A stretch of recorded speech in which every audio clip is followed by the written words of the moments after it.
One thing is clear. Robert's yogurt cows are the product of good breeding and active culture. Robert's, how do you make it taste so good?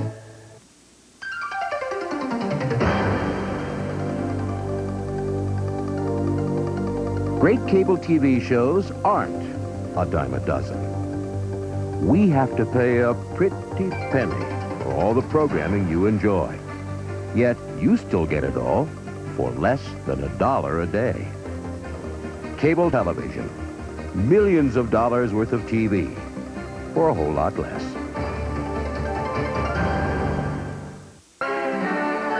This is CNN.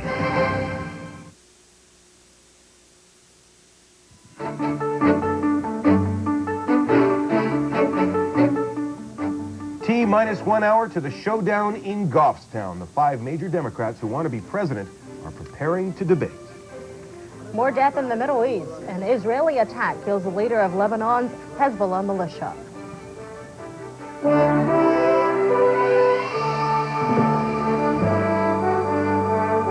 From CNN, this is The World Today with Andrea Arceneaux and Jonathan Mann at the CNN Center in Atlanta. Thanks for joining us. 5 would-be presidents are playing to a national audience as well as New Hampshire voters tonight. Their 90-minute debate is an important chance to woo the state's notoriously fickle voters before Tuesday's first-in-the-nation primary. Workers have been putting the finishing touches on the debate stage at St. Anselm College in Goffstown. CNN is co-sponsoring the debate with the League of Women Voters. Join us for live coverage at 8 p.m. Eastern. Within the half hour, we should be getting the latest CNN USA Today Gallup tracking poll of New Hampshire voters, and we'll bring that to you when we get it. Meantime, the hours before the Democratic debate were marked by a political blow-up. CNN national political correspondent Gene Randall has the story. It happened in the Bob Kerrey campaign as an angry presidential candidate denounced his pollster. My pollster is name is Harrison Hickman. He's become Harrison Hitman. He's an independent contractor in this regard. I spoke with him yesterday, and not only am quite angry in a personal way, but feel that he betrayed me. The issue, Harrison Hickman's dispatch of an unsigned fax to the Boston Globe and CBS News, a fax about alleged inconsistencies in Arkansas Governor Bill Clinton's explanation of his Vietnam-era draft situation. Though once again on Sunday, he insisted he had proven his case. I did not do anything illegal or wrong in the draft. I opposed the Vietnam War. I put myself into the draft. Then I got a high lottery number. I have told the American people the truth about my personal life, and I have said these tabloid accusations were false, and they are. Time is on my side. Clinton was one of 3 Democratic hopefuls who warmed up for Sunday night's debate with network talk show appearances. Another was former Senator Paul Tsongas of Massachusetts, who leads the field in the polls. Tsongas and why he opposes a middle-class tax cut. My ultimate responsibility to the middle class is to give them a job. And once I give them a job and the economy is running, so my focus is the manufacturing base, get this engine running. And once I do that and you have a booming economy, then you go back and redo the injustices of the Reagan years. But my first responsibility is to get the economy going. Senator Tom Harkin of Iowa on ABC repeated his charge that Tsongas sounds too much like a Republican. Afterwards, Harkin downplayed Tsongas' political prospects outside his home region.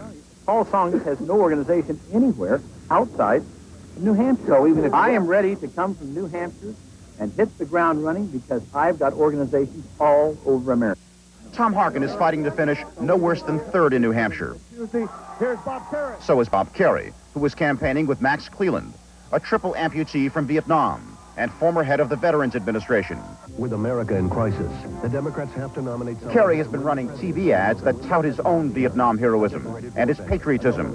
Pollster Hickman, being placed on probation by the campaign, seemed to support Bob Kerry's claim those ads were not aimed at Bill Clinton. Hickman has refused to comment. Somebody not beholden to partisan politics. Former California Governor Jerry Brown, meanwhile, had no Sunday event scheduled. Instead, his campaign ran a 30-minute commercial on a Manchester TV station. All the Democrats clearly recognize the importance of Sunday night's TV debate.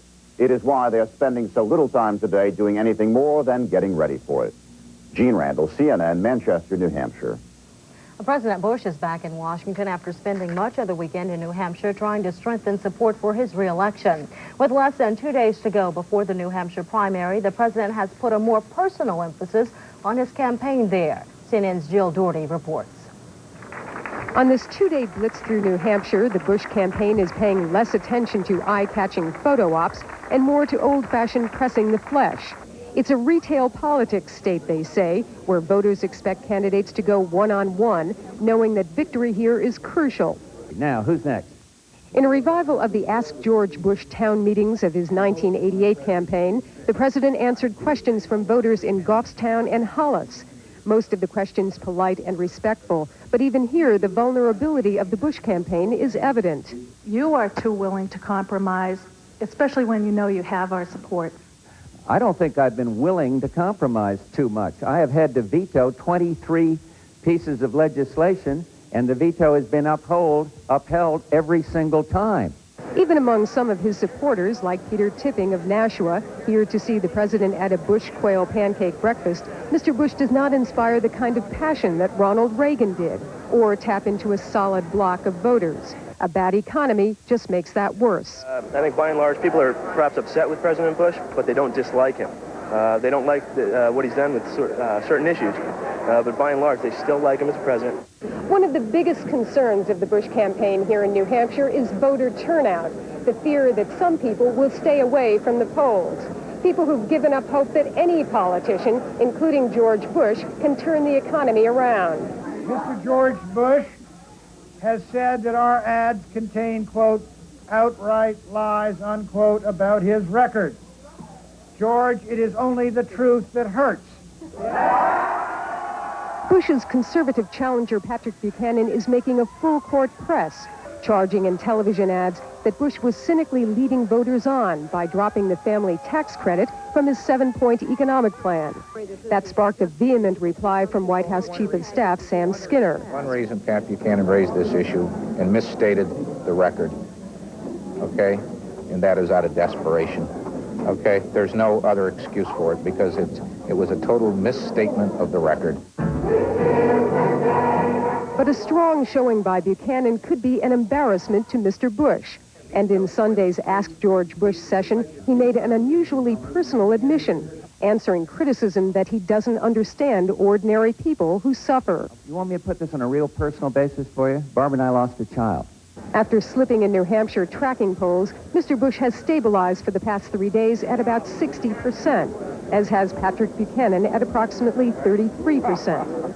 The Bush campaign says it's expecting Buchanan to get at least 30% of the vote, but it calls New Hampshire a very special state, one where challengers traditionally get a substantial vote. Jill Doherty, CNN, Hollis, New Hampshire. And when the world today returns, one day after a deadly sneak attack in Israel, a militia leader is killed. And a report of a holy alliance between Ronald Reagan and the Pope. Stay with us.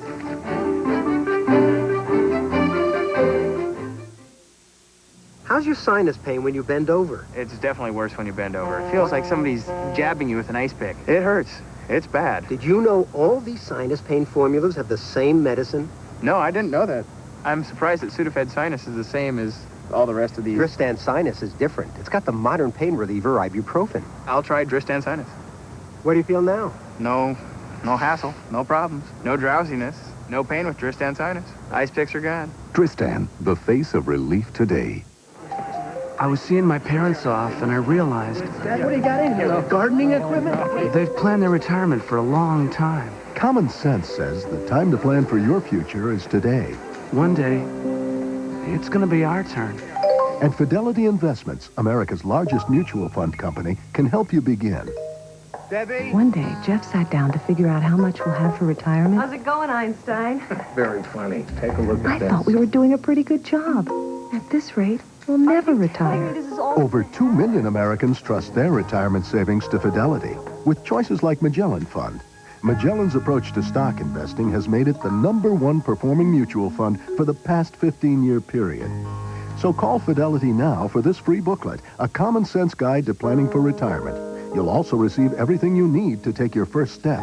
Call 1-800-854-6100. Fidelity Investments. Common sense. Uncommon results. Spray and wash stain stick has an enzyme formula that eats at the jams and jellies of the day as soon as you put it on. Then you can wait up to a week to wash. That's how stain stick gets out what America gets into. Brave the untamed lands of the Canadian wilderness, march back in time to the Civil War, and blaze new trails through the Moroccan desert. Tonight, experience National Geographic Explorer, 9 Eastern on TBS.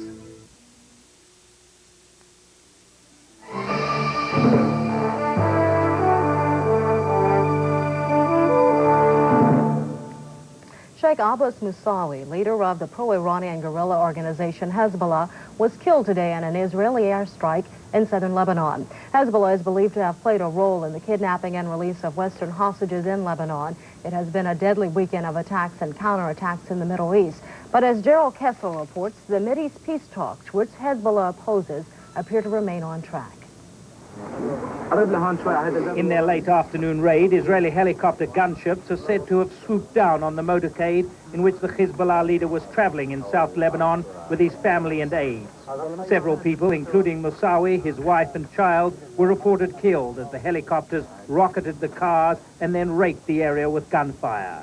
Musawi has for the past year headed Hezbollah, Party of God, which he helped create a decade ago and which has become the most powerful organization in South Lebanon, dedicated to pushing Israel out of the area.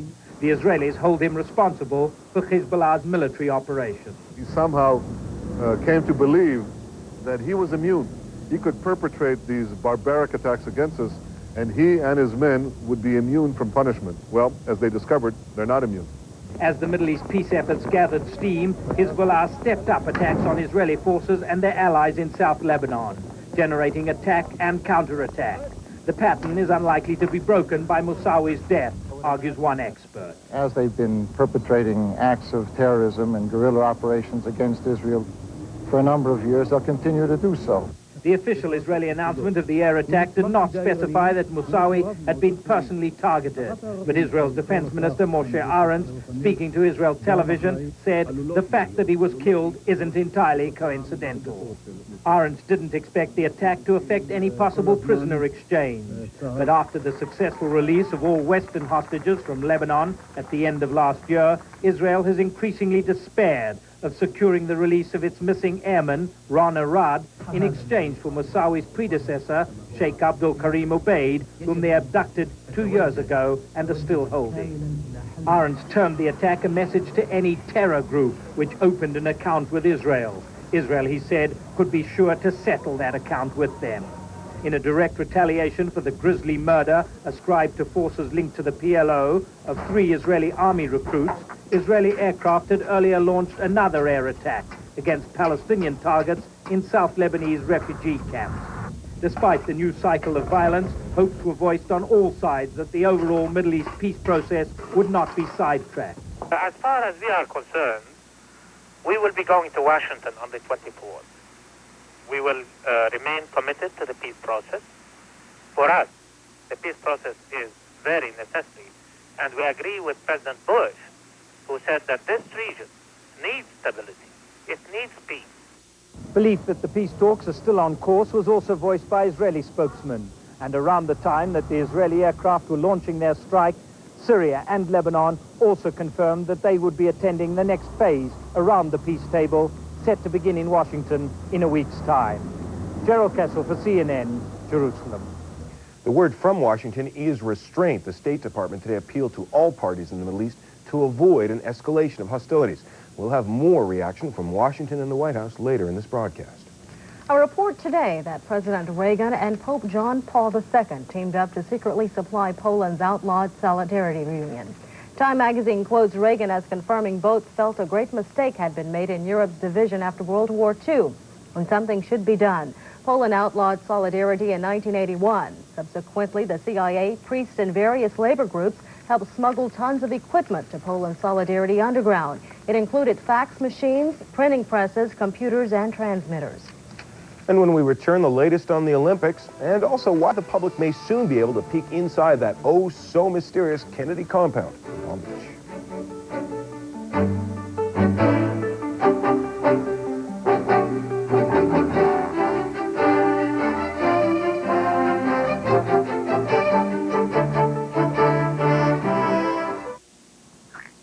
You are watching something quite amazing. A child on his own eating an entire bowl of his parents' cereal. This cereal, Basic 4. A colorful mix of lightly toasted flakes, sweet and tangy fruits, and crunchy nuts. Splash on cold milk, and you get something tasty from each of the 4 food groups. Basic 4, the adult cereal. With a taste that never grew up.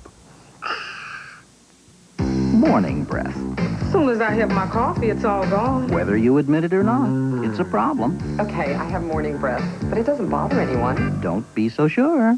Mine's not so bad. Morning breath's not as bad as you think. It's worse. So get Scope. Its 2 powerful ingredients kill 90% of the bacteria that cause morning breath. Was my morning breath really that bad? There's no denying morning breath, so save your breath with Scope. I definitely make the best burgers. I flip them really gently. Smells come up and the juices drip down. Wait, it's not done. Done. A1. It's how burgers are. Done. Flossie Dijon for Cancer Treatment Centers of America. When they diagnosed me as having inoperable cancer, I didn't think I'd ever be fishing again. I'm certainly glad I went to Cancer Treatment Centers of America to enjoy my life again. My family, my husband. You could get well. I'm living proof. Call 1-800-227-3300. It could save your life. Tonight, CNN presents a live pre-primary debate from New Hampshire with the Democratic candidates, followed by a special edition of Larry King Live, part of CNN's extensive coverage of Campaign USA 92, 8 Eastern tonight.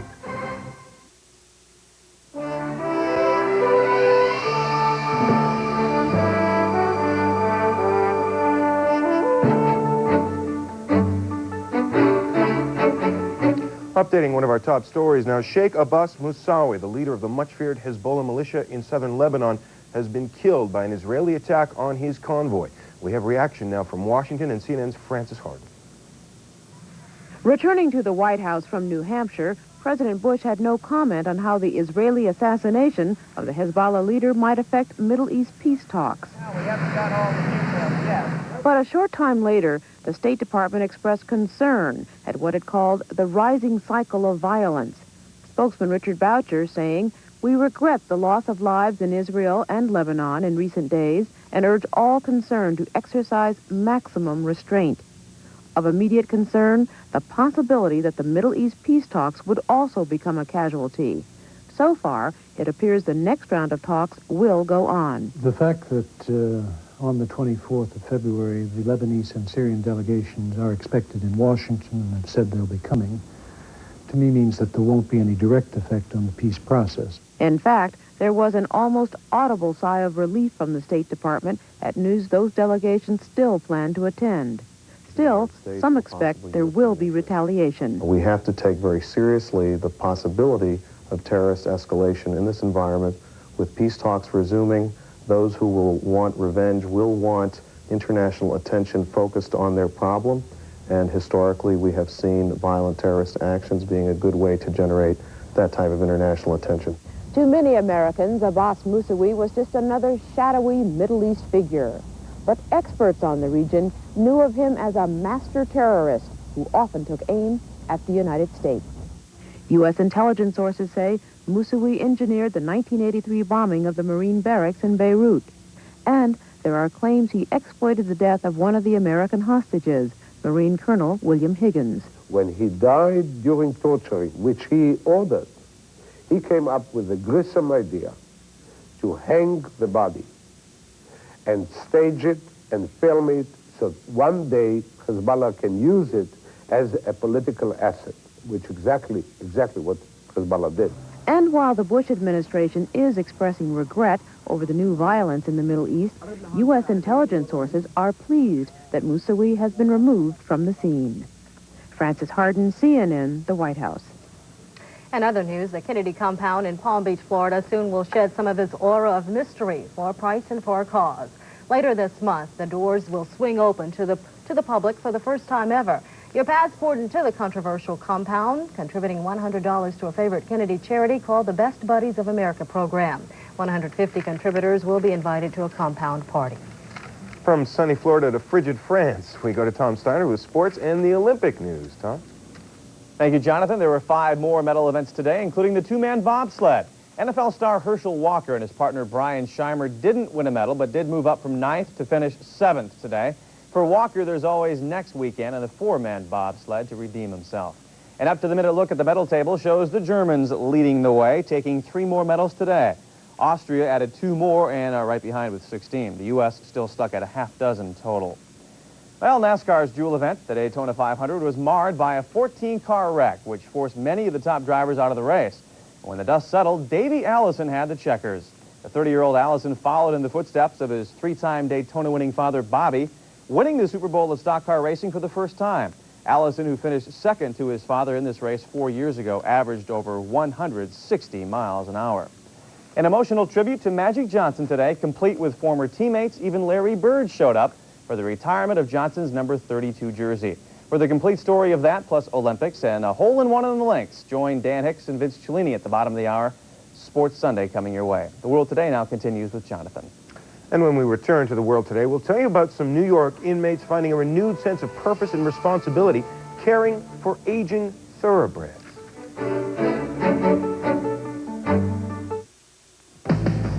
Some days it goes your way.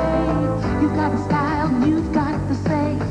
Some days you're out of sight. You've got the dream and you've got the ride. A great day calls for a great beer. The Michelob beers, with that smooth classic taste you don't find every day. Michelob some days. Michelob some days. Michelob some days are better than others. I was seeing my parents off, and I realized... Dad, what do you got in here? Gardening equipment? They've planned their retirement for a long time. Common sense says the time to plan for your future is today.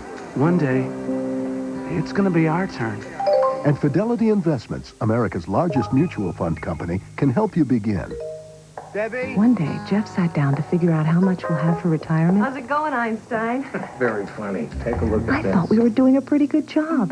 At this rate, we'll never retire. Over 2 million Americans trust their retirement savings to Fidelity, with choices like Magellan Fund. Magellan's approach to stock investing has made it the #1 performing mutual fund for the past 15-year period. So call Fidelity now for this free booklet, a common sense guide to planning for retirement. You'll also receive everything you need to take your first step. Call 1-800-854-6100. Fidelity Investments. Common sense. Uncommon results. Mike Tyson's victim has stepped forward and identified herself, but some people believe that he's the victim, too, of America's prejudiced justice system. Is he?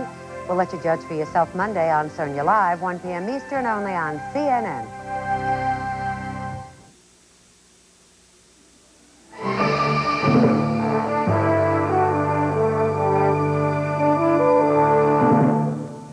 Southern California began drying out today after a week of heavy rains. The downpours caused flooding, mudslides, and at least 8 deaths.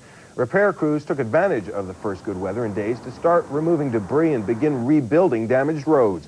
Residents will be taking alternate routes for a while, though, in some canyon areas. A series of storms that began last week caused more than $23 million in damage in California. With the present weather conditions in California and elsewhere, here's Ted Textor. Ted? Andrea, thank you. It is beginning to dry out in California, although there have been showers throughout the day. From the south on up to the north, Crescent City had about, well, almost an inch of rain throughout the afternoon. As the moisture is moving into the mountains, it's turning into snow, and the snows are heavy throughout the Sierra Nevada, on further north as well, and everything pushing eastward now on into the Rockies. Snowfall amounts already up to nearly a foot. It looks like it's going to continue to be fairly heavy throughout about the Four Corners area eastward now. Also, some rain has developed through the afternoon hours through central and now eastern Texas. Some really not needed rain there. On through the north, the storm in the northeastern United States is winding down a little bit. It's deposited up to a foot plus of snow in parts of Maine through the mountains there. Let's take a look now at what's going to happen throughout the day tomorrow. To start you off real nicely in the north and east, clearing just a little bit. Some more sunshine building on in throughout the Great Lakes region too. Back westward, you can see the progress the storm is going to make. Sliding off of the plains now, spreading rain all the way from parts of the Midwest, back further westward into the central high plains, and back further westward from there into the north too, it will be snow, and some drying will occur on throughout the southwestern United States with high pressure building in and pretty good control there. We'll advance it just a little bit further now on into tomorrow evening. You can see the progress the storm will make further north and east. Just ahead of it now, the rain will continue to spread through the Ohio River Valley back westward and through the plains. It looks like snow, not real heavy, but still plenty of moisture there to produce the white stuff. More snow moving into the northwestern United States, and northern California could see a little bit of rain, some snow mix. Higher elevations will certainly get the snow. Here, then, we move on into Tuesday morning now to get you well into the work week. More snow shower activity through the northern Rockies, back north and westward through that part of the country. A little more rain entering the northern California picture, and still snow showers right dead center in the nation, and snow continuing through the Great Lakes region. Eastern seaboard, by Tuesday now, we'll see some rain shower development there. And the north and east, a mix of rain and snow. It looks like it could be a little slick there at times. Primarily in the extreme northeastern United States, we'll see some snow. Now here's some pictures from Salt Lake City to put you more in the mood as we look at specific forecasts for the nation tomorrow.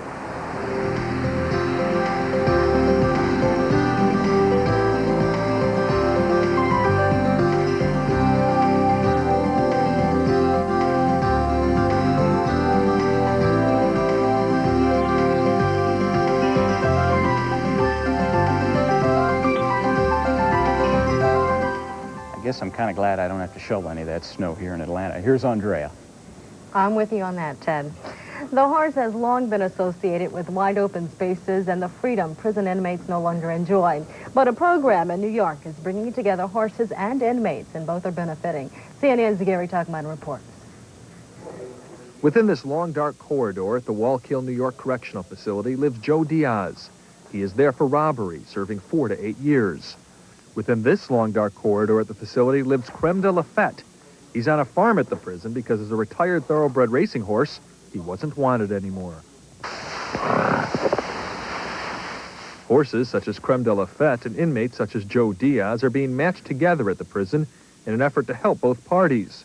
The horses, because when they retire, they are sometimes mistreated and occasionally sold to butchers for pet food. The inmates, because they are learning how to take care of the horses and how to take responsibility. I'm really into horses now. It's like, sometimes I think about them when I'm in my room and say, I hope they're all right. Most of these inmates have never even ridden horses, let alone take care of them. And working with the animals is sometimes intimidating. I was a little scared when I first came out here, but I warmed up to them pretty quickly, and the 2 horses that I care for seem to have warmed up to me somewhat. You know, parasitic things can happen to these animals, same as to humans. The inmates go to classes where they learn how to best take care of the thoroughbreds. I would think that they would see this as special, and they would see that themselves as underdogs and the horses fighting for their existence, and maybe there's a bond there that they feel. The program was started by an organization called the Thoroughbred Retirement Foundation, which, when originally looking for people to take care of the horses, never imagined the caregivers would be prison inmates. You lose sight of why they're here. Instead, you're grateful for the good care they're giving to these animals. Joe Diaz is up for parole in a year and a half and hopes to work as a groom or a blacksmith when he gets out. He's amazed when he remembers his attitude when he got to jail. Let them do what they want to do with me. I don't care. But then I came out here and I don't know, I just started caring, you know. I started loving these horses, you know. By all accounts here, they make a great team. Inmates getting a sense of purpose to help them with the rest of their lives. And old thoroughbreds getting loving care in the sunset of their lives. Gary Tuckman, CNN, New York. And just a reminder, in just 1/2 hour on CNN, the Democratic debate from New Hampshire. Thank you for watching. Have a good Sunday evening. I'm Andrea Arceneaux. And I'm Jonathan Mann. Sports Sunday coming up next.